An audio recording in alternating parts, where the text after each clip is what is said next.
کہ کیوں مسلمانوں کو ہمیشہ ٹارگٹ کیا جاتا ہے طلاق کے نام پر، نفقے کے نام پر۔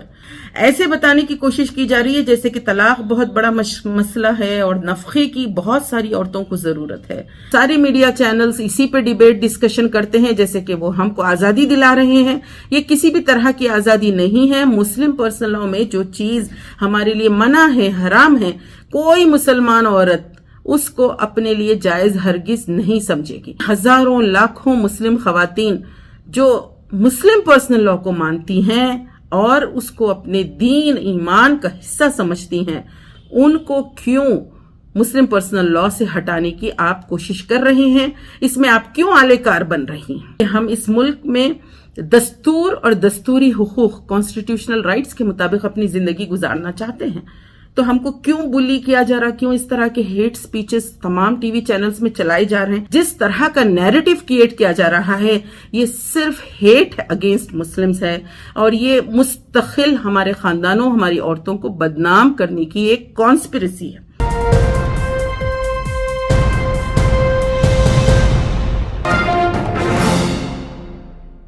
السلام علیکم ورحمۃ اللہ وبرکاتہ۔ کل 10 جولائی کو سپریم کورٹ کی جانب سے مسلم خاتون کو ایلیمنی دیے جانے کے بارے میں ایک ورڈکٹ آیا ہے، فیصلہ آیا ہے، جس میں سیکشن 125 CRPC کے تحت مسلمان عورت کو نفقہ دینے کی بات کہی گئی ہے عدت کے گزر جانے کے بعد۔ جیسے ہی یہ ورڈکٹ آیا، اس فیصلے کے بعد تمام میڈیا ہاؤسز اور ٹی وی چینلز میں مستقل بحث جاری ہے اور یہ بتانے کی کوشش کی جا رہی ہے کہ یہ ورڈکٹ جو ہے، یہ فیصلہ جو ہے مسلمان عورت کے حق میں ہے، اس سے مسلمان عورت کو آزادی ملی ہے، اس سے مسلمان عورتوں کو بڑی مدد ملے گی۔ تو سب سے پہلی بات ہم یہاں پر کہنا چاہتے ہیں کہ کیوں مسلمانوں کو ہمیشہ ٹارگٹ کیا جاتا ہے طلاق کے نام پر، نفقے کے نام پر۔ مسلمان تو اس ملک میں 14% ہیں۔ 14% میں جو 7% خواتین ہیں، اس میں سے کتنے % لوگوں کی طلاق ہوتی ہے اور کتنی خواتین کو نفقے کی ضرورت پڑتی ہے؟ ایسے بتانے کی کوشش کی جا رہی ہے جیسے کہ طلاق بہت بڑا مسئلہ ہے اور نفقے کی بہت ساری عورتوں کو ضرورت ہے۔ اگر آپ سروے اور ڈاٹا اٹھا کر دیکھیں تو مسلمان عورتیں سب سے زیادہ شادی شدہ ہیں اور اسلام نے مسلمان عورت کی عزت اور اس کی غیرت اور اس کی ڈگنیٹی کو برقرار رکھتے ہوئے اس کو 1400 سال پہلے ہی آزاد کر دیا، ان تمام چیزوں سے کہ اس کو حقوق دیے گئے، شادی کے وقت، شادی کے بعد، طلاق ہونے پر، اور نفقہ جو ہے صرف 3 مہینے ہے، عدت تک ہے، اور اگر حمل ہو تو 3 مہینے گزر جانے، یعنی کہ بچے کے پیدا ہونے کے بعد تک، پیدا ہونے تک اس کو عدت کی، یعنی اس کی عدت رہے گی اور اس کو خرچہ ملے گا۔ اس کے بعد شوہر اور بیوی دونوں کا رشتہ ختم ہو جاتا ہے۔ ایک غیر آدمی سے، ایک غیر مرد سے وہ ہر ماہانہ کیوں اپنا نفقہ مانگے اور کیوں CRPC میں مسلمان عورتوں کو شامل کیا گیا ہے، ہم یہ بات سمجھنے سے قاصر ہیں۔ یہ بتانے کی کوشش کی جا رہی ہے کہ مسلمان اپنے پرسنل لاء کو مانتے ہیں۔ ہم کو یہاں پر بہت اچھے طریقے سے بولنا چاہیے کہ مسلمانوں کے ہی لیے اپنا پرسنل لاء نہیں ہے، ہندوز کے لیے ہندو کوڈ بل ہے، کرسچنز کے لیے کرسچن پرسنل لاء ہے، ٹرائبلز اپنے کسٹمری لاز کے مطابق اپنے معاملات کرتے ہیں، ہر ایک کو ریسپیکٹ کی جاتی ہے۔ کیوں ہم کو ٹارگٹ کیا جاتا؟ کیوں مسلمانوں کو ہمیشہ نشانہ بنایا جاتا، طلاق کا ایشو بنایا جاتا، اور سارے میڈیا چینلز اسی پہ ڈیبیٹ ڈسکشن کرتے ہیں جیسے کہ وہ ہم کو آزادی دلا رہے ہیں؟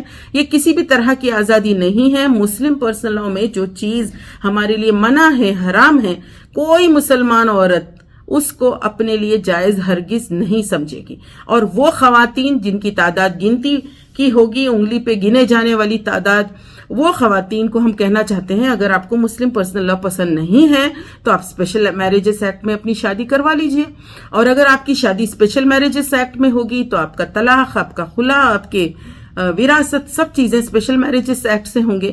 لیکن اس کی وجہ سے اتنی ہزاروں لاکھوں مسلم خواتین جو مسلم پرسنل لاء کو مانتی ہیں اور اس کو اپنے دین ایمان کا حصہ سمجھتی ہیں، ان کو کیوں مسلم پرسنل لاء سے ہٹانے کی آپ کوشش کر رہے ہیں؟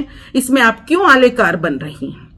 اور یہاں پر ایک اور بات سمجھانا بہت ضروری ہے، وہ شابانو کو کا یہ 2.0 کہا جا رہا ہے، اور ایسا بتانے کی کوشش کی جا رہی ہے کہ 1986 میں ہی یہ ہو جاتا تھا اور راجیو گاندھی کی سرکار تھی اور انہوں نے مسلمانوں کے سامنے گھٹنے ٹیکے وغیرہ وغیرہ. دیکھیے اس وقت کانگریس کی سرکار تھی، مسلمانوں نے، مسلم تنظیموں نے، مسلم عوام نے ان کے سامنے اپنی بات رکھی. اور آپ دیکھتے ہیں 2023 میں لا کمیشن نے اپنے سوال پوچھے تھے، مسلمانوں نے ان کے سامنے اپنی بات رکھی، مسلمانوں نے اپنے جو پروپوزلز ہیں اور اپنے آبجیکشنز ہیں لا کمیشن کو بھیجے. یہ کسی کا ہمارے اوپر کوئی اپیزمنٹ بھی نہیں ہے اور نہ ہی کوئی احسان ہے، بلکہ ہم اس ملک میں دستور اور دستوری حقوق کانسٹیٹیوشنل رائٹس کے مطابق اپنی زندگی گزارنا چاہتے ہیں. تو ہم کو کیوں بلی کیا جا رہا، کیوں اس طرح کے ہیٹ سپیچز تمام ٹی وی چینلز میں چلائے جا رہے ہیں، کیوں بتانے کی کوشش کی جا رہی ہے کہ مسلمانوں میں یہ اپرادھ ہے، ان کے گھروں میں یہ مسائل ہیں، ان کی عورتیں اتنی اسرکشت ہیں، ان کے پاس چائلڈ میرج ہوتی ہے، ان کے پاس ابیوز ہوتا ہے. یہ سب چیزیں مسلم سماج کو، مسلم خاندان کو اور مسلمان عورت کو بدنام کرنے کی ایک گھناؤنی سازش پورے میڈیا چینلز کی جانب سے ہو رہی ہے، جس کی ہم سختی سے مذمت کرتے ہیں. ہم یہاں پر یہ کہنا چاہتے ہیں مسلمان عورتیں اپنے خاندانوں میں محفوظ ہیں، خوش ہیں اور وہ بہت پرسکون زندگی گزار رہی ہیں. مسلمان خواتین کے مسائل جو ہیں، ان کے شوہروں کی، بیٹوں کی، باپوں کی موب لنچنگ ہو رہی ہے، ان کے ساتھ زیادتیاں ہو رہی ہیں، ان کے کاروبار ختم کیے جا رہے ہیں، ان کے گھر بلڈوز کیے جا رہے ہیں. یہ مسلمانوں کے اصل مسائل ہیں. ان مسائل کو حل کرنے کے لیے یہاں پر ہمارا دکھ، درد، غم شیئر کرنے کے لیے کوئی آگے نہیں آتا. اس کے بجائے بار بار یہی کہا جاتا کہ بیچاری مسلمان عورت مسلم پرسنل لا میں قید ہے. جی نہیں، مسلم پرسنل لا ہماری پسند ہے، ہماری چوائس ہے اور ہم مسلم پرسنل لا کے مطابق، کیونکہ یہ ہمارے کانسٹیٹیوشن میں بھی رائٹ ہے، اسی کے مطابق ہم اپنی زندگی گزارنا چاہتے ہیں. آپ کو ہمارے متعلق اس طرح کا امیج کریٹ کرنے کا کوئی حق اور ادھیکار نہیں ہے.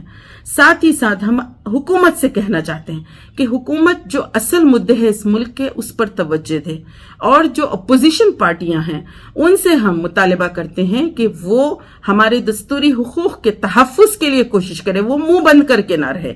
سارے مسلمانوں نے ایک ساتھ ہو کر جن کو ووٹ دیا ہے، چاہے وہ ریجنل پارٹیز ہوں، چاہے وہ نیشنل پارٹیز ہوں، ہم چاہتے ہیں کہ آپ ہماری آواز بنیں. ہم کو جب نشانہ بنایا جا رہا ہے آپ خاموش بیٹھے رہے، یہ کیسا انصاف ہے اور کیسی وفاداری ہے. اور مسلمانوں سے بھی میں اپیل کرنا چاہتی ہوں، اپنی کہانی آپ کہیں، اپنے حقوق کی حفاظت کے لیے آپ خود آواز اٹھائیں. آپ انتظار میں نہ بیٹھے رہیں کہ کوئی آپ کے لیے بولے گا، کوئی بولے یا نہ بولے. آپ کیا چاہتے ہیں آپ خود بولیں. آپ سوشل میڈیا کا استعمال کریں، آپ ٹویٹر ایکس پر اپنی بات رکھیں. ہر فرد کو اپنی ذمہ داری یہاں پر ادا کرنی ہوگی. مسلمان عورتیں اور لڑکیاں، خاص طور پہ جو ایڈوکیٹس ہیں، جو لائرز ہیں، جو ہیومن رائٹ ایکٹیوسٹ ہیں، جو جرنلزم میں ہیں، ان کو بھی آگے بڑھ کے بات کرنا ہوگا. خاموشی سے ہم رہیں گے تو یہ پورے جتنے بھی ڈیبیٹس ہو رہے ہیں، جس طرح کا نیریٹو کریٹ کیا جا رہا ہے، یہ صرف ہیٹ اگینسٹ مسلمز ہے اور یہ مستقل ہمارے خاندانوں، ہماری عورتوں کو بدنام کرنے کی ایک کانسپریسی ہے. We should object and condemn and we should raise our voice. ہمارا اپروچ پازیٹیو ہو، ہمارا اپروچ پیسفل ہو، لیکن ہم اپنی بات کریں اور ہم کہیں کہ جو سپریم کورٹ نے کیا ہے وہ ہمارے سمویدھانک، ہمارے دستوری حقوق کے خلاف ہے. اور یہ آگے جب کانسٹیٹیوشنل بینچ بیٹھے گی، جب یہ طے ہوگا کہ کیا کسی بھی جج کو یہ رائٹ ہے کہ کسی کے بھی پرسنل لا میں وہ انٹرفیئر کرے. اور جب تک یہ فیصلے نہیں ہوتے، اس کو فائنل ماننا یہ سراسر غلط بات ہوگی. مسلمانوں کو اپنے حقوق کے لیے، اپنی طویل جدوجہد کے لیے تیار ہونا ہوگا اور مستقل کوشش کرتے جانا ہوگا. ہماری کوشش چھوٹی سہی لیکن اس کی ضرور اثرات ہوں گے.